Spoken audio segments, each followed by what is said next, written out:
Hi friends, Taylor here, and today we're going to talk about favorite books of 2021 so far.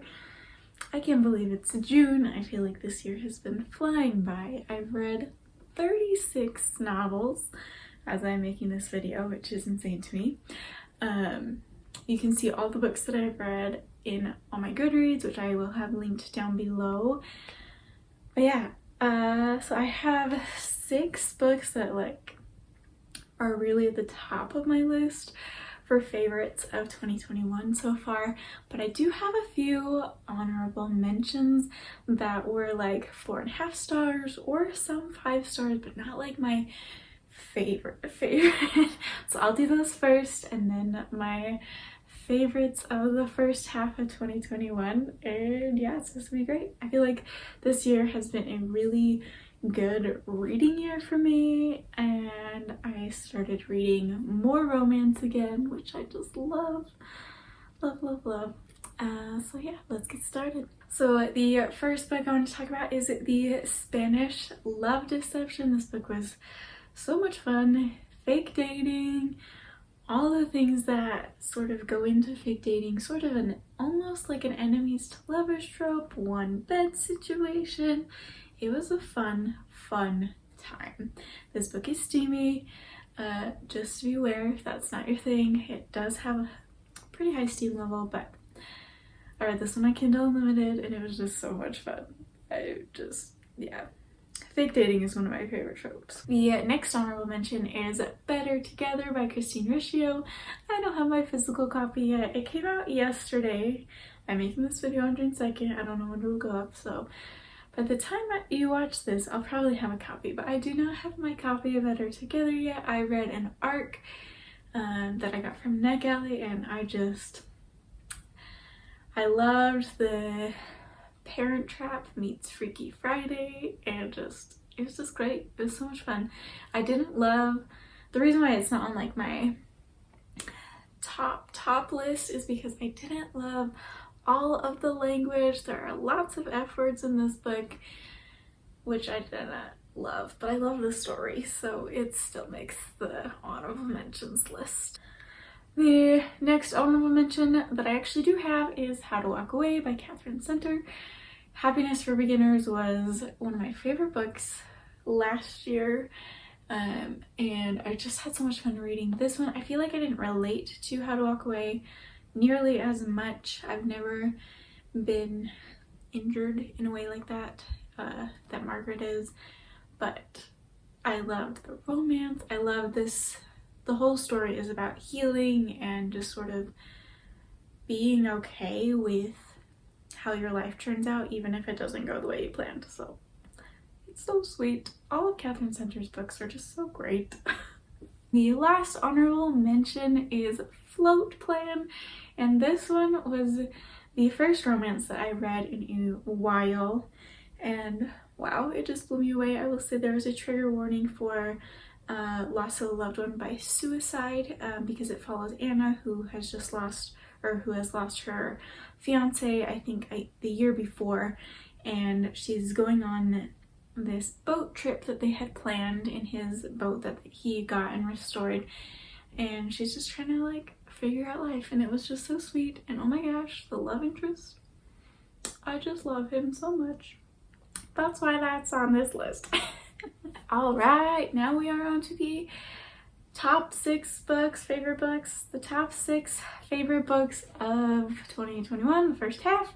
And the first one is Even This by Emily Bell Freeman. This is a non-fiction Christian book that essentially talks about how you can find God, how you can see God in the hardest times, that he is there always. And this book just gave me a lot of hope, and I love the way Emily writes. She shared a lot of personal stories from her life and other people's lives, just different examples of when God was there for them, even when it felt like he might not have been. So this one's fantastic.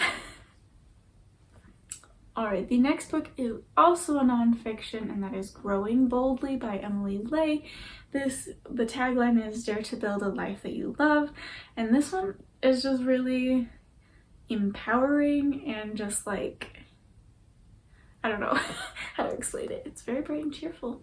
But this book is very encouraging, whatever you want to do with your life. Like, I feel like we all want to love life and have a life that we love. And this book has great tools and ideas and things that you can implement so that you can actually get to create that life that you want to love. It's fantastic. I feel like I'll read it every couple of years. It's just great. I love how simple Emily Lay's writing is, in that it's very easy to like understand, but it's just, she just knows how to like hit you right here, and it's just so great.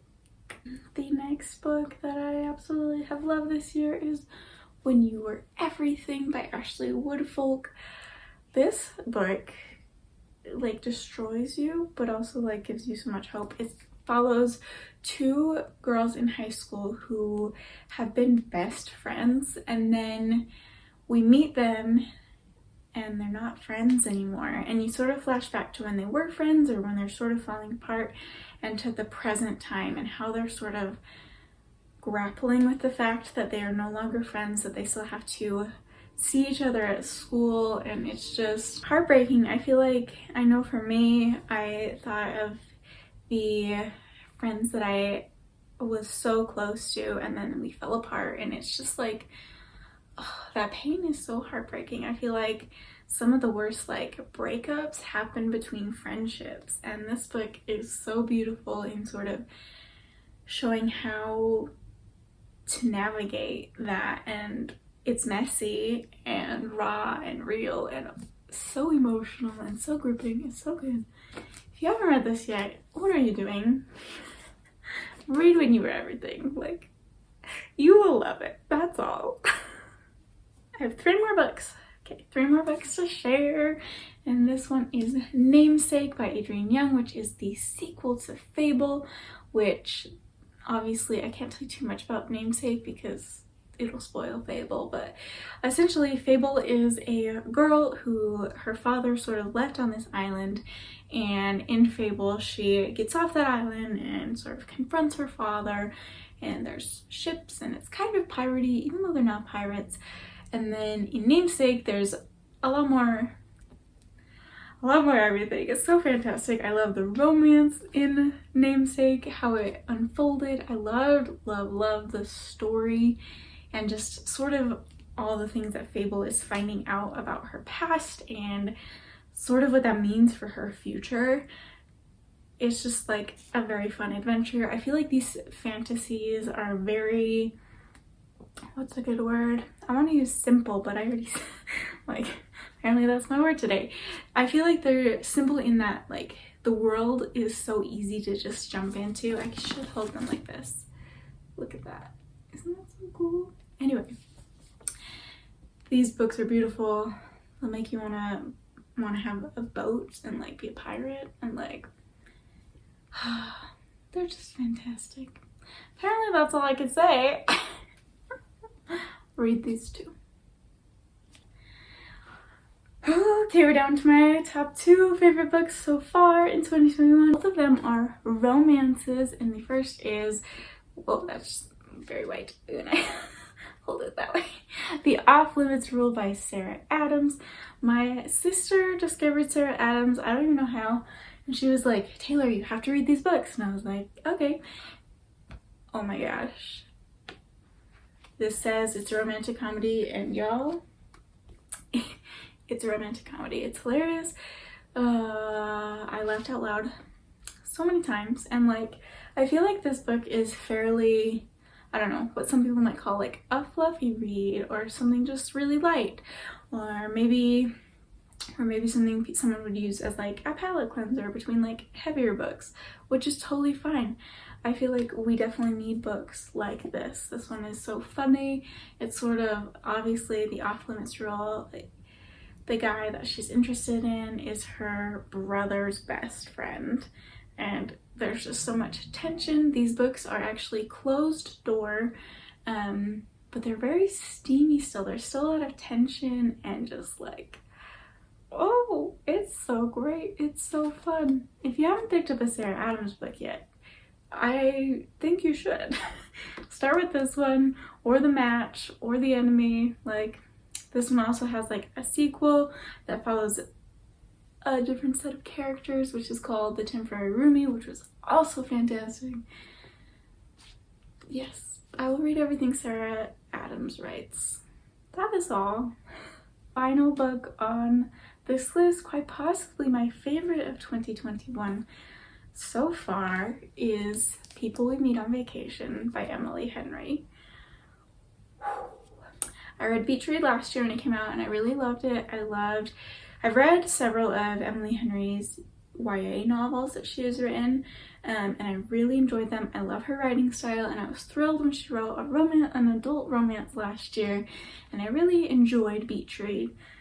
But wow, People We Meet on Vacation just hit all of the right notes for me. It follows two best friends, Poppy and Alex, who couldn't be more different. I loved their personalities and their banter, and it was just so fun. But they go on vacation every single year together, and we get flashbacks of the past 10 years of vacation and how there was sort of this falling out, and so this year is like sort of their last chance to sort of make it right. And so you got like friends to lovers, sort of a second chance romance. There's the travel element. The writing style is just fantastic. Like, I could not put it down. I feel like it's not like a small book, and I read it so quickly. People We Meet on Vacation by Emily Henry, everybody. All the stars. Like, I already want to read it again. So, and I read it last month. If that doesn't tell you anything, there you go.